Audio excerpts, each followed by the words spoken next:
How to password protect files in Windows. Hello everyone, this is Sabrina here to help you today. So without any further ado, let's get right into the video. So before starting, let me tell you that this feature is not exclusively available in all Windows versions. So first,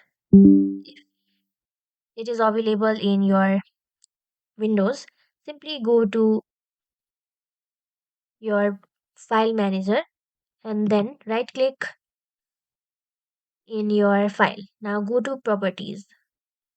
After that, go to security and then in this password protection section, you'll see encrypt for security.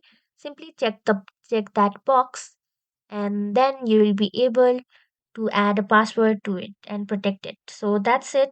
Thank you for watching this video. Make sure to like, share and subscribe to our YouTube channel. If you got any questions, comment them down and I'll catch you in the next one.